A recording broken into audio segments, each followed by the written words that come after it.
I just have to start with saying that you both have affected so many people with your work, with the technologies and the disruptive businesses that has affected. I mean, how many customers have had the chance to have their sales analyzed due to your technology? That's. I mean, how does that feel to affect so many people? Well, it feels great, and I think when we talk about customers, we have many different customers.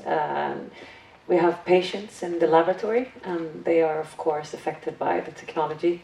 But then we also have the lab technicians who have a brand new way of working within the labs that is, I think, adding so many benefits to their work life. So it's both on the patient side, but also for the workflow and digitalization as a whole. Yeah, and the same is for you, that not only have you affected the politicians to make the right decisions, but also the industry, the inspiring so many people to start a digital business, and including me, actually, a long time ago. We don't talk about that. But and then all the users, the citizens, that can actually control their lives more today than they could before. How do you feel about that? Well, actually, this morning they can control it a little bit less, which is unfortunate, because we had one of the two saddest days in the internet's history. We had one of them last night. Oh. With the directive in the EU to basically implement upload filters to censor the internet in Europe, which is that's a bad sign. It's an incredible step to see how all of this potential is created for many people to take control of their lives, for you guys to create new industries, affect industries, break up the monopolies. And now you see the backlash, that people think that there was too much freedom, too much potential given to too many people, and they want to roll it back. And we have to fight it. So you're still in the fight today. It doesn't end here. No, and we're all in the fight. Yeah. Because, I mean, did you see that this was the biggest petition in the history of the European Union? 5 million people signed a petition against this. And the political lobby from the Digital Rights Management Group said that this is all very well, but this is just normal people. This is us. They were tricked by Facebook and Google to do this. It was not people with votes. So we have an election coming up, and I would suggest that you show them if you're just bots or if you can vote in the right direction. Okay, this man is not going for Sweden, he's going for the European Union. Okay. But still, thank you for where we are today. We wouldn't have been here without you. And if we start with Cellavision, I mean, tell us a little about what kind of industry did you disrupt? How was it before you entered the market? And could you tell me a little bit about the environment that the laboratory work was in? Oh, absolutely. Well, what we do, how many of you know Cellavision? There are a couple of you. Yeah, that's good. And so what we do is that we have automatized and digitalized the final step in the lab chain. So there were automation going on the steps prior to the in-depth analysis, that is the final step in the hematology labs, right? And prior to Cellavision, this is being done manually. And I'm saying this is being done manually because 82% of the world's large laboratories still do this manually. We are in the large laboratories in Northern Europe, in northern parts of America, in China, we're quite large, but for the rest of the world, they're still doing this manually. And what that means is that they, when an in-depth analysis is needs to be done, they make a smear and a stain, and they use the manual microscopy to start counting the white blood cells by hand, and then performing the actual analysis. And this is something that can be done in a much better way if you use a computer, if you use software, and if you use robot technique and a camera. And that is what Christopher Reyes back in the days sort of found out. It's like, we should use people where people are supposed to be used, and we're supposed to use technique and digitalization where that is the more superior way of doing it. So that is how he started off. And one of the benefits with digitalizing the image of the self is that you can actually send it to someone else. Exactly. That could join in the judging of this material, right? So because otherwise you have to be present in the room where the microscope was. Yeah. Right? And these are the really tough cases in the laboratories where we talk about cancer or lymphoma. So if you have a case like that, you sit with that for a while, and then you can't do anything else, obviously. But instead, letting the computer do it, you sort of review the sample instead. And if you want a second opinion, you just send it off via the network. And that is, of course, that's something that you helped us with, creating that infrastructure so we have a good network capabilities. Because that was also, back in the days in '98 when Cellvision was founded, the network solutions weren't that great and are still not that great and are sometimes limiting. So this is super important. Yeah, and when you talk about that, I have to give you the sound of the internet that we had back then. Do you remember this? We actually... Do you hear it? No? Yeah. We actually called the internet up and asked to get permission to be connected. And you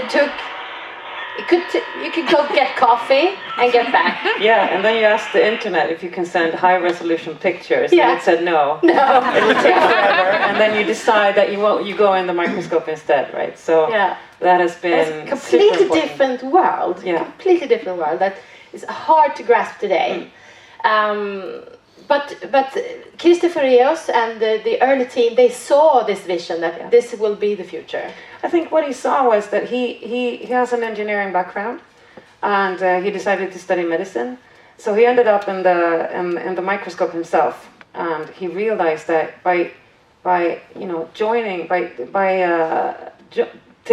adding both disciplines, both the medicine and the engineering, we could create something that really would change how people work and also how accurate it is. Because I usually get the question, I work with corporate communication, and I kind of get a question from an investor saying, okay, so how good is your instrument compared to a human? Well, what human being do you want us to choose? Should we choose you? How good are you at classifying cells? And how good is, Rita in the morning when she is all crisp and clear? And how good is she in the evening? Yeah. But, the system just, has a persistency and just keeps on going, standardizing something that is otherwise and being done manually. And we come then from sort of having the mindset of, I don't want a computer to analyze my blood, into I really want a computer to analyze my blood. I don't want a human being who is tired or in a divorce or whatever, having her mind on, because it's usually a her. Because it's your life too. Yeah, it's your life. Your life depends on that. So I understand. But the obstacle was also, I read the book. There's a book about the early stage. Yeah, there is. It's written by a client of yours. Yeah, not just the client. First client. Yeah, this is the first client that was brave enough to invest in television technology. And this is being done in Malmö, the hospital in Malmö. Per Simonsson, he was bold enough, and he could absolutely see the benefits. So he decided to invest in television technology in really early days in 2001. And that has meant the world to television, getting the first customer. Of course, we promised everything. We delivered half of it. We worked very closely with him. I think they would be angry with me back home if I said it was a prototype, but it was almost a prototype that he received. But then just working really closely with the customer gave us super important insight on what does it actually look in the lab, what are the needs that we need to solve. So he comes around every now and then, but he was a lot in Television's office back in 2001 and to 2005 basically.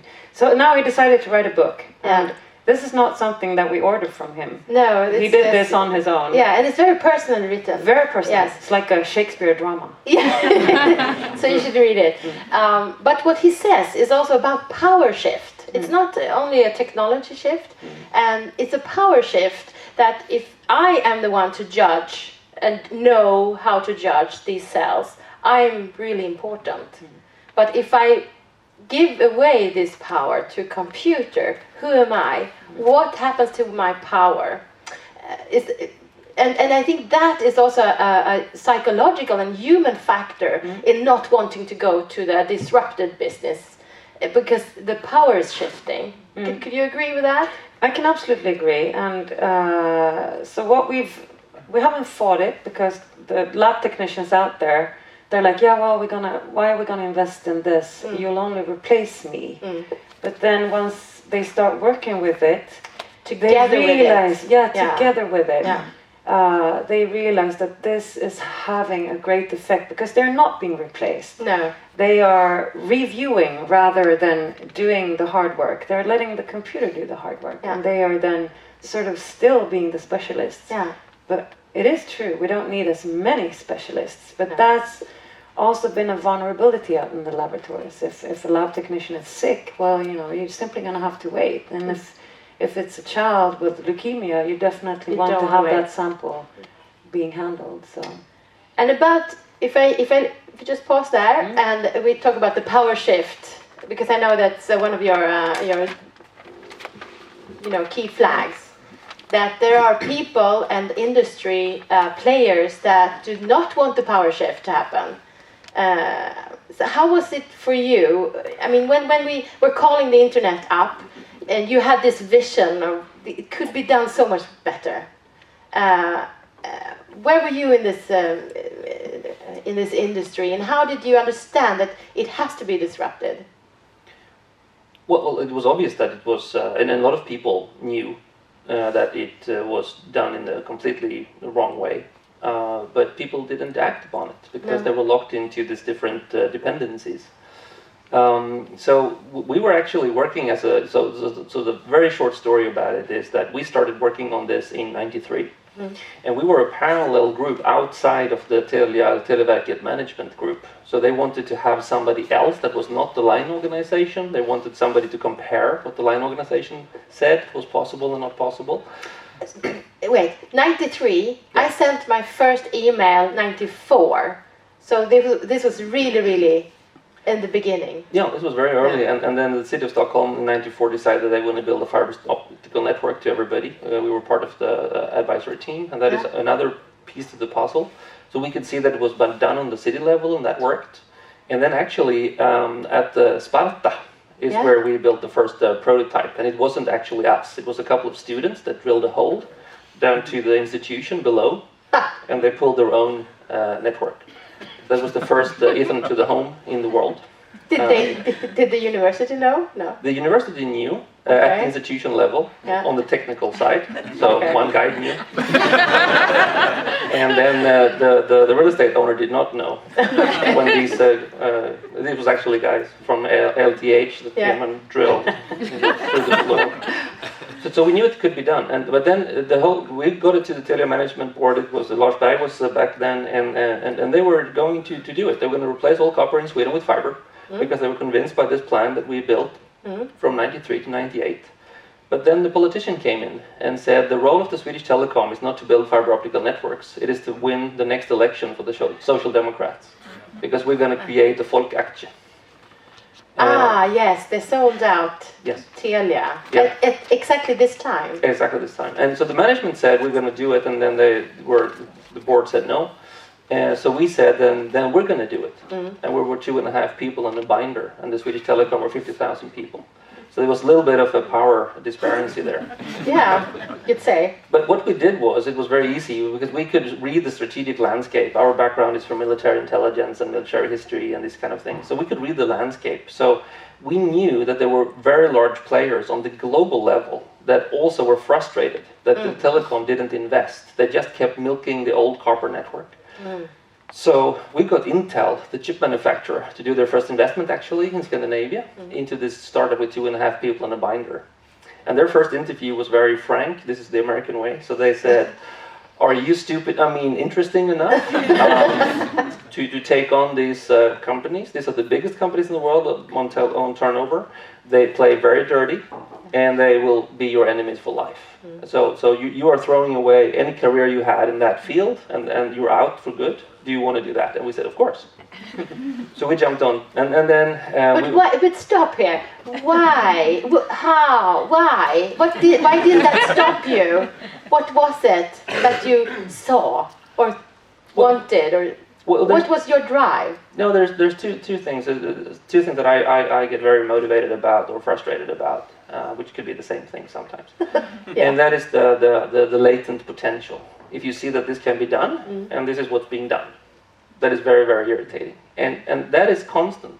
People think, in the .com era, so many possibilities. That gap is actually widening. No. The gap between what's being done and what can be done is widening, not shrinking. It's widening. And we're old enough, so we remember how hard it was to do things when there was no infrastructure. Today you're a startup, you go type in google.com or Azure or something, and you get the best tools in the world for free. You can scale up a game to 200 million people without leaving your desk. That was not the case in 98. No. But the thing is, so the big thing was, so that this was the latent potential, we could do it. And then we went to Ericsson, because Ericsson is one of the key drivers, the Televerket was one of the key drivers for Ericsson to do the right things, which people don't know. People think that Ericsson was so great and they had this vision. They had never had any vision. They're really good at executing things, but they had really, really strong customers driving them in the right direction. And they had some really good managers, lots of Ericsson and so forth. But they had really, really, really good customers in Televerket Radio, which was the ones driving the mobile phones and the access. But the thing was, what you got was that it was impossible. We had a political fight, went the whole way up to the top level of management in Ericsson, and they decided, because the Telia said, because they were upset, if you sell one screw to these guys in this startup, we will never buy anything from Ericsson on the DSL, the things that were ringing. So they didn't. There was a blackmail. Yeah, this is standard in telecom. So they denied to deliver to us. And then they lost the business, and Telia then went to Alcatel to buy the modems. Right. So they got screwed twice. But what we did was that we went then with Intel's help, because Intel, this was secret back then, but Intel was building all of the switches and routers for Cisco. So they knew them very well. So they said, we talked to our friends at Cisco, and now we want to work with Ericsson, but then Ericsson slammed the door in our face, and we said, okay, we'll talk to Cisco. And Cisco, they didn't understand the big picture. But the CEO, he got, so you want to put one of our products in each basement, in each building in the world? I love that. So you have to explain it for how it fits into their little box. Yeah. But then they were very aggressive. So they said, and this is what you call a Småland moment. You know, this is when a little farm sells their little red house to a German. Yeah. And they asked, so what do you want for it? And they said, well, I want 100,000. And they said, the German, oh, that's a little bit expensive. No, I like the house, it's 100,000. And then they get the payment and they see it's in euros. So we had actually a similar thing, because we had, I'll talk about an important customer later, but we had secured HSB as our first customer. So they of course is the biggest real estate owner in Sweden. So they're a couple of 100,000 units. So when we had zero money, we were 2.5 people on a binder. So we got a little bit of money. This binder we have to talk about later. Yes. We had a little bit of money from Intel, but then we needed to get an industrial partner to scale up, and that was Ericsson. That said no, okay. So then we did it with Cisco, and I was on a very, very bad mobile phone line on a train. And they said, Cisco has agreed, we got 200 million. I said, great, that's fantastic, we can do all of Stockholm with that, fantastic. And then when I got off the train, I saw the text, and it said $200 million. Oh, that's more. That is more. But there was actually it was a power game that you knew that there was a monopoly, as you say it, and a marriage with strong players, and then you found one organization, a player that wanted into that market, and you could go with that, right? How many people tried to stop you? Well, everybody in every market. Yeah. It's their job. It's nothing personal. But still, what we remember, is that you were on each page in the paper, king meeting the government and traveling all over the world to preach your evangelistic thing. How, at the same time, you were being fought. Yeah. Right? How do you keep on doing that? And what is the key for you to take the next step and the next step and the next step? What drives you? Is it unfairness that you want to... Well, it's the same thing. It's the latent potential. Yeah. And you see that it can be done, and you want to unlock that. Because we knew not about television in those days so much. We knew about Christopher a little bit, but there was hundreds and hundreds and hundreds of thousands of these projects that could be unlocked if we just created enough symmetric bandwidth at low prices. Yeah. And we were, with Framfab, our consultancy thing, we were working with Volvo and we were working with IKEA.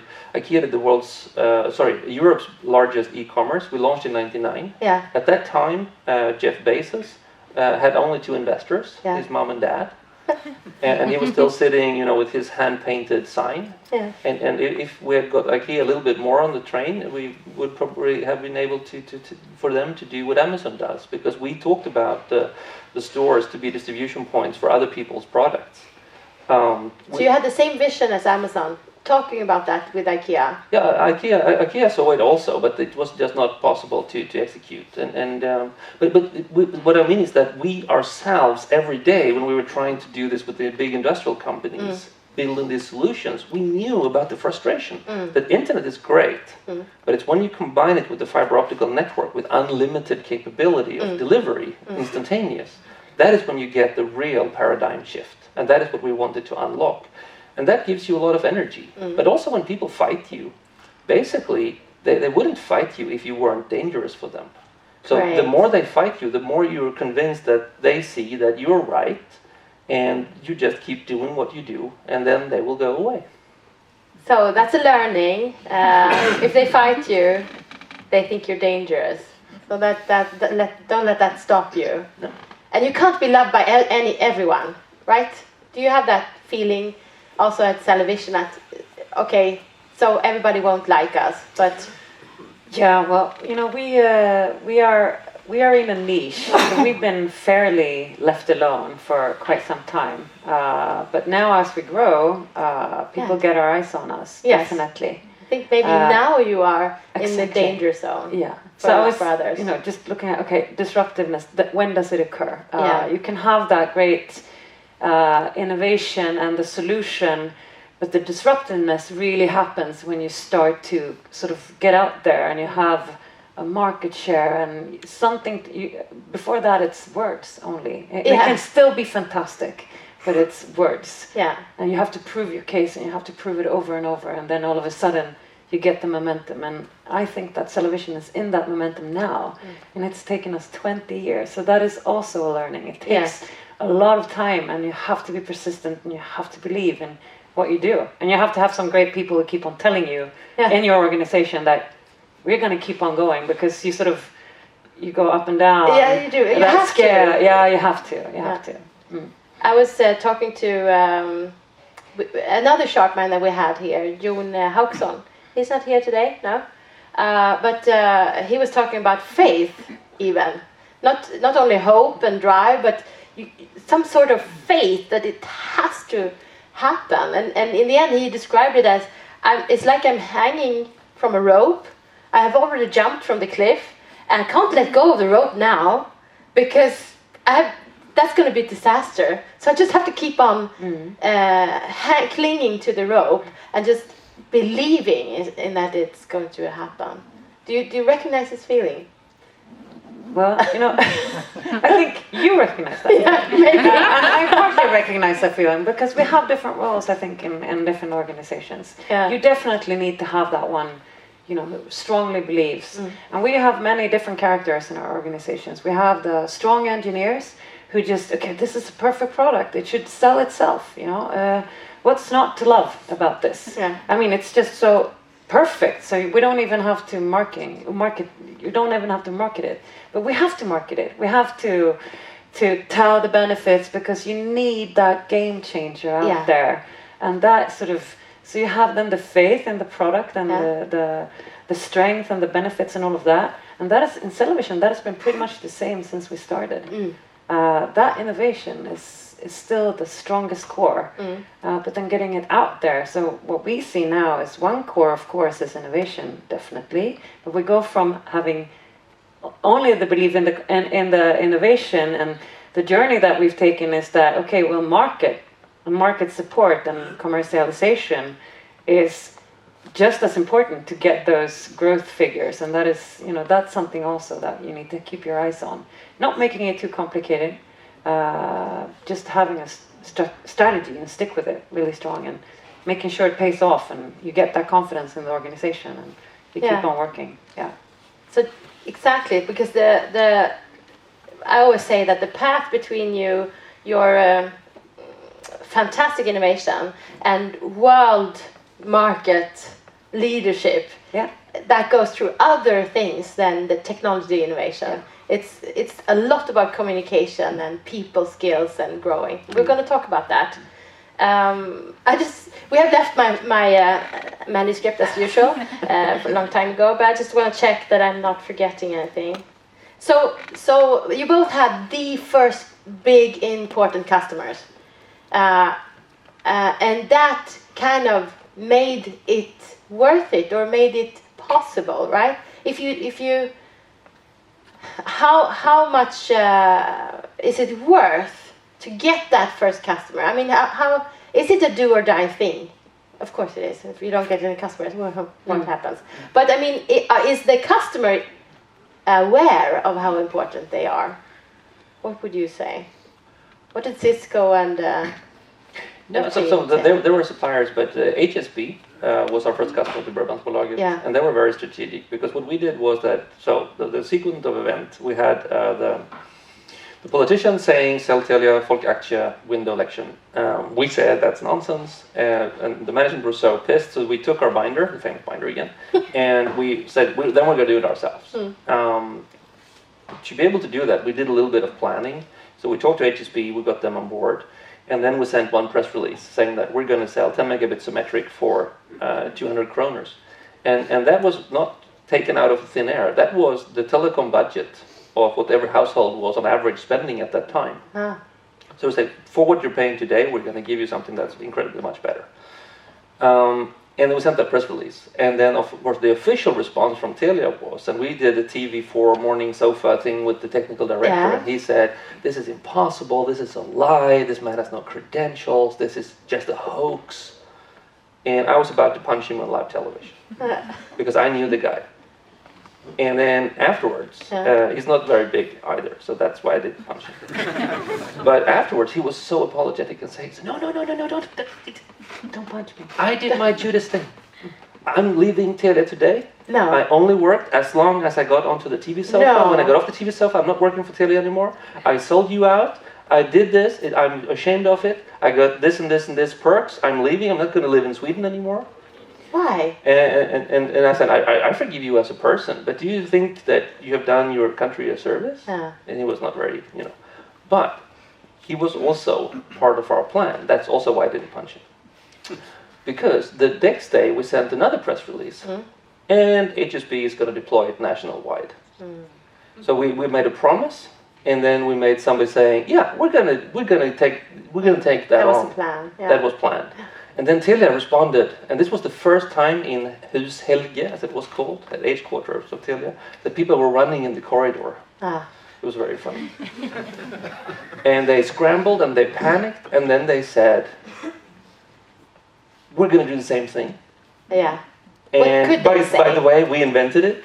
No. So they just 24 hours before they said it was impossible, they're never going to do it, it's silly. And then 24 hours, that's us. Yes, that's the next logical step. We've always been before that. So this typically happens, but it just was a little bit condensed in time, so it got more drama effect of it. But you rolled out with the HSB, and you got some also city networks, I think. The city networks were created as a payoff by the politicians.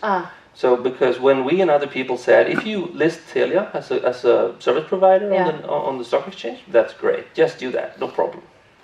But leave the infrastructure with the government. As they just had done with the telecom, with the railroads. Yeah. You remember that they split SJ and Broadband-Jesus? And said, just do the same thing. And then people said, well, then it's not worth anything. Well, we agree on that. So what Rosengren then did was that he said, no, we're going to keep it. And there are two important promises. The first important promises was that they're going to allow some money to be given to the municipals so that they could build alternative networks, so that there would be some kind of competition. This is the city networks.net. Let's start. There are 200 of those today in Sweden. Yeah. But the other promise was that because they got the fiber networks to keep them, they would never, ever take away the copper networks. Sweden today is the second most advanced country in the world of rolling back the copper networks. 42% of the Swedish copper network has been disconnected already. And make no mistake, every single copper line in Sweden will be disconnected. Whatever they say, that will be done.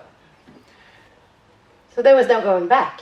But also, it's just interesting to see how they could promise that to the Swedish public, and there's no repercussion. No. It's only me and a few other policy idiots that, drive this issue. Yeah. They just completely backstab the country. And did you also know another fun fact?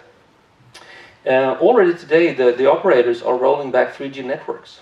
The 3G networks are actually now being less cover than they were before. So the copper network is rolled back, and the 3G network is rolled back. Do you believe that the places that are getting out of 3G connection, do you think that they will get 5G connection? No. So what they're doing is that they're dividing the country into people that will have infrastructure and people that don't have infrastructure. They have completely retreated from having one national coverage for all citizens, which is really, really annoying. But because what it means is that these kind of great things, it's not only that they don't get connection to Netflix, it means that they will be second-degree citizens. Yeah. It means that they will not have the healthcare, they will not have the educational Or it forces them to move to the city. Forces them to move into the city. Yeah. And where there's no space. Do you think there's a master plan about that? No, it's just stupidity. Yeah. Whenever you look at conspiracy, of course. You have to look at the first one is, this is just massive stupidity. This is always, good conspiracies actually requires resource planning and a lot of intelligence, which is very, very rare. This is just historical facts. I love it. But doesn't the government have kind of an advisory board around this? I think you were in it. No? I was never part of the Swedish IT-kommissionen. Yeah, yes. But I was on the Australian instead. Right. That's that you can't get, being a profit in your own country, but on the other side of the planet it was. Yeah. No, but just look on the problem is that we're a little bit bad at keeping people responsible. Yeah. To actually check the power imbalance. And if you look at these things now, so at the same time as they're taking away the copper network, they're rolling back the 3G networks. Have you seen their latest ad campaign? Do you know what they call what Telia's mission is now? No. To build Folknätet. Okay. That's 20 years later. It's just a tad cynical. Yeah. When the reach is getting smaller and smaller and smaller, we talk about the whole people. And then we actually come into one important part of leadership and market leadership, that's communication. How do you communicate what you're doing? And so that people understand it, the investors understand it, and that the customers can understand it. And so if I may jump over to Maria, and we move into the leadership part of this, leading the scale up. You have a belief that a success factor for growth is alignment of internal and external communication. Could you explain that? Well, I'm an HR profession to begin with. I also studied finance and administration at Lund University. Communicating beliefs internally and where we're going and who's going to do what, not on a micromanagement level, absolutely not, but just, the overall picture. Why is this important? it should be the same as what we discuss externally. It shouldn't be anyone at Celevision should be able to tell the same story if they met someone externally. If there's a gap and if you need to train someone to meet external people, there's something wrong, then you're not aligned. And the importance of alignment internally is that people know that they do the right thing each and every day. We have sort of given the direction, but we have recruited so many smart people, so they need to make everyday decisions in their work life that we can believe in, that we are, driving in the right direction.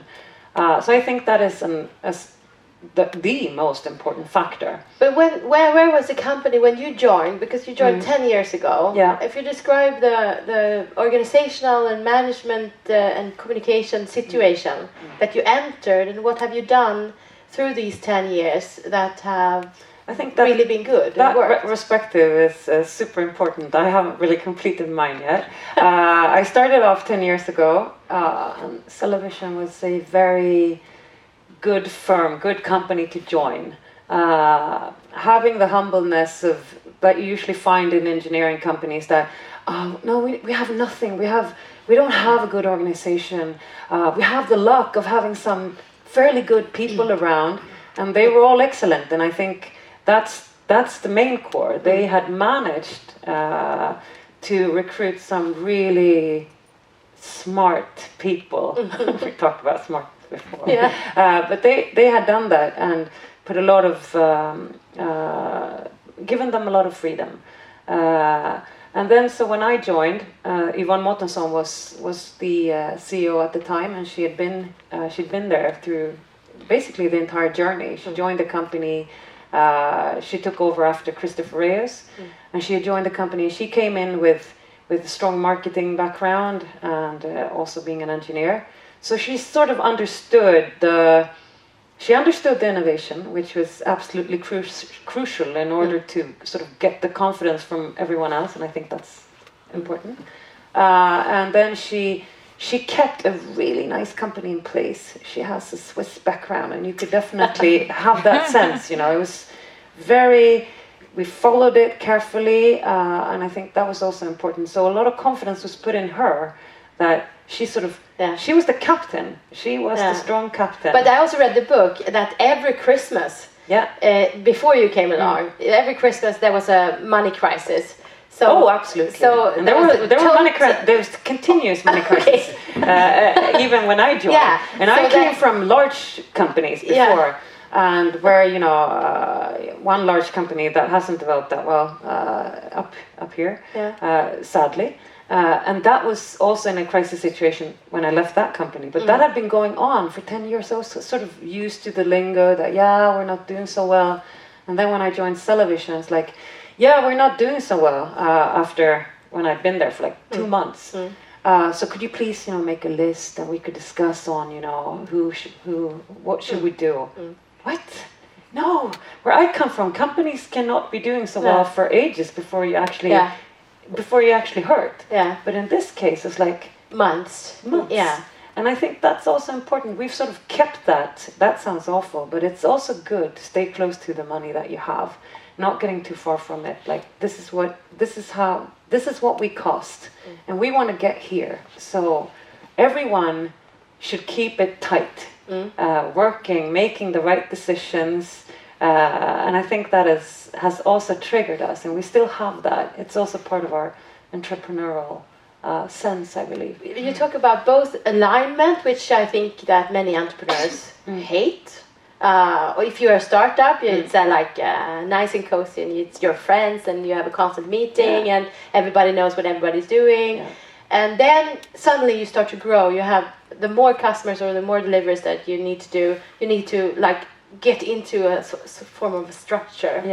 That transition was a little bit made when you stepped in, but I guess you developed it. And people always get scared when you have a freedom and you sort of, is this going to be, am I going to be put in a box? And I think you can have a structure without it interfering. Exactly, have both freedom and structure. And that is super important for us.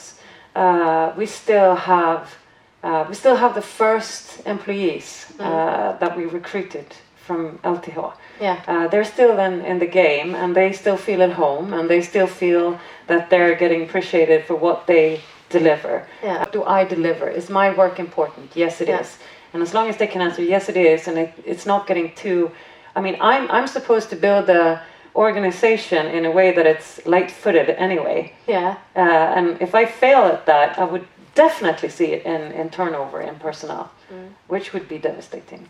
So it's sort of, okay, you have your what do you need? We have prima donnas. We have super brainy people who have to have their freedom. Yeah. So I have to sort of, okay, well, you know, with keeping your freedom, we can the still be Swiss- aligned. The Swiss structure is actually not really. No, it's not that super structured, Tangible. but it needs to be there because we need to follow up on it. Yeah. And I think also when you're in a company, you want to know that what I deliver is really adding value, and we are going to end up where we wanted to end up. I think that is also giving something back. So without And trusting people. It's a trust. a lot that of you trust, give. a lot of trust. So if I go to you, you were running a Framfab that grew with a tremendous speed at many years. How did you lead that scale up? How do you do that? How did it start? And how I mean the scaling up phase when it took off, how did you manage to do the structure and the freedom and keep going in the right direction? What would you say?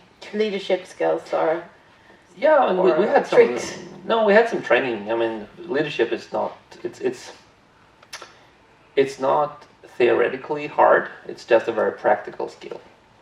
And we're basically educated. So people say that, do you believe in God? No, I don't believe in any gods. I do believe in the Swedish army. So you have to believe in something. Yes, I guess. So this is a leadership thing, and in the Swedish army there are only 10 principles about leadership, and there's only one that is rated above the others, and that is that if you are the leader of this situation, you have one task and one task only, and that is to point at the target, the målet, and then you have to be steady about it. The overall goal cannot be shifty. No. Tactical things, sure. The overall goal Great. has to be, you have to stay focused. Because people will challenge it and say, we can't do it, that's not what. No, but that's okay, but you don't have to be part of this. This is where we're going. Yeah. And then you only have to have one real trait, and you have to be courageous. Yes. You have to be able to face things, and you have to be able to face people and situations and so forth. And the good thing for me was that I got the formal training there, but I had another very important leadership training, and that was that we built two very large non-profit organizations. Yeah. We built this role-playing organization, the world's biggest, from 15 people to 1,556 people in 4 years in Lund. And that is like... And we have some of the members here, or role players. Do you have? Yes? No one else? Okay. But and organizing role players is like organizing cats, right? It's very independent thing. Yeah. Brainy people too. Yeah. Yes. And then you had we built a national organization with 30 clubs became 3,000 clubs, and we were 30,000 people in 4 years. And did you have a big vision about that too, or? Sure. I mean, from the beginning, do you always think big? Do you wake up in the morning and I'm going to change the world? No, that way? I don't see it as thinking big. I just see it thinking without the limitations. And It's the same thing. No, it's not. No, okay. Because if you think big, it's like, so I'm here. That's small. Yeah. Now I need to. When it gets more and more scary, it's like, no, this is the situation, and this is the facts, and then the scale doesn't matter, because that's one of the tricks of the leadership thing. If you build a good leadership structure. It doesn't actually the size doesn't actually matter. Okay. Because you have the same structure. So what we did, this is what you did with the clubs. Why did you have 3,000 small clubs? Well, we wanted them to be independent. We wanted them to do their own thing. We didn't take the money from the clubs to the central organization, Sverok, we sent the money to the clubs because they were doing the gaming. So the benefits back to the ones that build. And this is a basic strategy principle that is basically the idea behind the internet. There was a huge architectural fight about the internet in the beginning. And then the guy who won that fight, he had a famous quote. Yeah. But they said, because what you're proposing is a stupid network, because it's so simple. It's a stupid network. And he said, the stupid network just happens to be a very smart idea. But it's power to the edge. Yeah, and if you transform that, it's power to the people. It's democracy, it's these non-profit things. And what we did in Framfab was that we created units. This is based on 2,000 years of military structure, and it's just about how to organize humans. You had only 50 people in one office, and then you had another office. Right. So that because we know that Richard Branson does the same thing. And did you know that? No, but and I didn't know that, but it doesn't really matter because this has been proven over thousands and thousands of years. What's interesting is the lacking potential, the potential and what we're doing. We know for a fact that almost anybody can manage 15 people. We know that it's very, very, very hard for a normal person to manage 30 people. Very, very, very hard. Very few people can do that. So why do we have 30 people in a classroom? This is just absurd. So we have known this for 2,000 years and we don't fix it. And there's an easy fix because now of the digitalization, have the pupils work one day at home and one day in school, and you have 15 people in the classroom. That's great, but that also gives you a kind of a method. So you have smaller groups, you have a clear target, and you have freedom to make choices and decisions to get there. The paths are different. But this is not my method. I know, but I'm just the thing explaining is, it. this method, this is the same thing. Everything is available, but we're doing too little with the potential. Yeah. And just to help people with strategy, because if you're the leader and your primary role is to identify the target and say, this is where we're going, and you can join if you want to, you don't have to. Exactly. What is the key question for you as a leader? I say always the key question is, what is our organization supposed to be good at? Right, we're coming to that now. Yes. Because I think that is that works for a city, it works for a school, it works for your non-profit organization. So what should Cellavision do? Because the most important thing for any company is what you're not going to do. Because that will be the main abundance of tasks. Well, we could be doing this, but we're doing that. Yeah, and then other people are doing this. Focus on the core thing. Yeah, and then give people freedom. So I'm not going to tell you how you're going to get there, but I'm telling you that's where we're going. And are you excellent at following these up? No, of course not. No. So I have a but this is the thing with also if you take the Framfab story that we got Volvo as a customer, and they did not know anything about digital. No. And we helped them so that we created the world's first Volvo car configurator. It was the world's first car configurator. Today everybody can go and build it in Volvo. Yeah. We had 5 years of intense fighting with Volvo IT. There's 50 million buildable combinations of a Volvo in '94. And how are you going to put that on the network? Well, we're not going to give them those kind of choices. There are only 30 combinations in the catalog. Yeah. So we're going to put the catalog on the web. But that's not all the combinations. No, I know. But it's the same as the catalog. And these kind of things made it possible to build the world's first car configurator. And then you created a customer journey, which you could have a separate talk about. But the thing with that is that we knew about this friction, about what was possible and what was being done. And the irritating thing is that is exactly where we are today in society. So many things can be done, they're just not being done. So if we ask the question, what should Lund be good at? What should Ideon be good at? What should EU be good at? Because EU just last night decided that we're not capable of building digital platforms. We're gonna live on getting taxes from the American and the Chinese innovation. Wait, we cracked the code. That is not going to work. You need lobbyists in the EU corridors. Well, the thing is that the American lobbyists are not going to pay our taxes for the European healthcare and educational system. listen, we need to wrap it up, and I just want to take you to where you are today, because today you're really running large companies, both of you, and you are in how many markets? I don't know, 10 more? Yeah. All over the world? Yeah, we are all over the world, I would say. Yeah. And so is it a difference leading today than when you came on 10 years ago?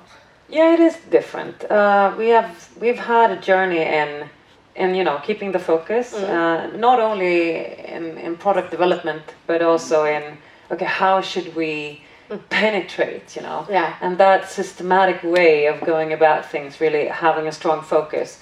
That is something that is new, and I think that came on when our present CEO came on board, Zlatko Richter. Yes. He was very good at putting the strategic agenda in place, and just keep going and following up on that agenda, and that also gives a lot of confidence within the organization, because we can see it pays off, right? It pays off. Yeah, and that I getting back to what you said is it's not rocket science in any way. It's just saying this is what we're going to do, and that means that you will probably be within this field. So do what you do and do it great, and then we end up in the right place, basically. So that is where we're at now, and I would say that we're in the middle of the disruption happening right now. Yes. We have now more competitors on the market. Not really. No. Less competitors. Wow. Yeah. So you have so many things to do. Yeah, we have so many things to do, but we still have to win this game. Yeah. We have to win this game. We have to make sure that 18% working with digital imaging within morphology, as this is called, becomes something totally else. Yeah. In all markets, of course. So just keeping that focus is very important. He said, Zlatko actually said one time, he said one market at a time. Yes. And that's also a focus. Yeah. This is first that one, then that one, not at the same time. Now we can do 4 markets every year. Wow. 4. But that is a maximum. We think 4 or maybe 3. But then we have companies starting up, going with a global strategy, and we're going to be in the entire globe in the next 2 years. I don't think that's good, because then you don't know, you can't follow up, you can't see trends, you can't react to what is good, you can't learn from what the different markets. And it has been effective. You are earning a lot of money. Yeah, we are. So it's a really progressive and soon to be very rich company. Yeah. It's gone good, and it's all organic. So that's so cool. And you are in 2 progressive and successful companies at the same time. What is Via Europa anyway? Well, so I mean, I don't know if we're progressive or successful, but we're at least a company. So what we're doing is that it's very simple, because we're doing one thing and we have one strategic advantage. One thing we're doing is that we created a new model. It wasn't me. It was Fredrik and Fredrik. When I was the chairman at the Broadband-Bolaget, they come up to me and they had created the next wave of telecom after Broadband-Bolaget, after building a new high-speed network. And that was open networks, so that you build one network and you allowed everybody to come in on the same network on equal terms. They invented that. This is Swedish innovation, like Zipper or whatever. Incredible thing. And to my big and still shameful commitment is that it took me 6 months to understand it. But then it clicked. And then to my defense, then I woke up in the middle of the night, a eureka moment, just grabbed my phone, and I didn't put the phone down until I bought the company. Because they cracked the code. But what's happening now is actually the same thing. It's not very, it's just weird if you're outside the industry. It's the same thing. We have very few competitors. And the few ones we have, when they reach a certain size, the telecom industry buys them to not spread this innovation. It's very easy to understand. But the little bit of thing that we've been doing for the last 20 years is that we've maneuvered everything so that it's now privately held, so that they can't buy us, which is one thing that irritates them to the core. And it's funny, because Sweden is the land of mellanmjölk, and this is not the rest of the world. So when these big telecom giants, and unfortunately they're all men, when they meet, they have a cartel. It's not called cartel, but this is cartel. So they have yearly meetings. And what they do is to have fun. It's not to have the best brunch or whatever, or drink champagne or something. They fight. Because that's how they show what big men they are. So they need people to fight with. So they invite me. So, for years and years, I go to the cartel meetings and said, you're all lazy, stupid, inefficient, blah, blah, blah, blah, blah. And then they say, ha, ha, ha, you're small, irritating, and can we please buy you? No, you can't. It's a ha, ha, ha, we'll just increase the price. And I say, well, that doesn't matter. And then, but the interesting thing is that we're one thing that is so rare in this age, which is really, really weird. We're truly neutral and we're truly independent. And it scares the shit out of the big companies. Because they can't understand the concept. They think that we're being hard to get a better price. But they're starting to realize that it doesn't matter the price. That we're going to go after them. And we're going to, for people that wants to have neutral, open networks, we're going to be there. And we're going to provide the solution that the telecom industry would love to buy and close. So power to the people. Power to the people. And power to the new entrepreneurs out there. But also one thing before this, because we have this great audience, and I think we've been talking a lot of here. Lund, just to send that with you, Lund is one of only 2 international environments, I would say, in all of Sweden. So Stockholm and Lund, they're 2 places that can have global impact. So I think that we should stop, for some reason, think sometimes a little bit too local, and don't worry about regional. Who cares about regional? Malmö can brag all they want about it. We're regional champions of, great, of what? I don't care. We are one of the few places that can have a global impact. So, get rid of some of these limitations. Because just what Volvo actually taught us, we had all of the technology, but they taught us the hard fact that was really, really, I was depressed for a week. Because one of our customers said, and she was really, really smart, and she said, do you know what is the 3 requirements to work at a big company? I said, no. I said, you should be on time. Your dress should be without, spots or, things. And you should smell good. What? And that's why. These are the kinds of companies. That's why we create new companies. Exactly. That's why we need innovation and disruption so that we can have a little bit more things to offer. You have to love this guy. And thank you for all your wisdom. We need to wrap it up. Yes. And some questions. Do we have time? No, we do.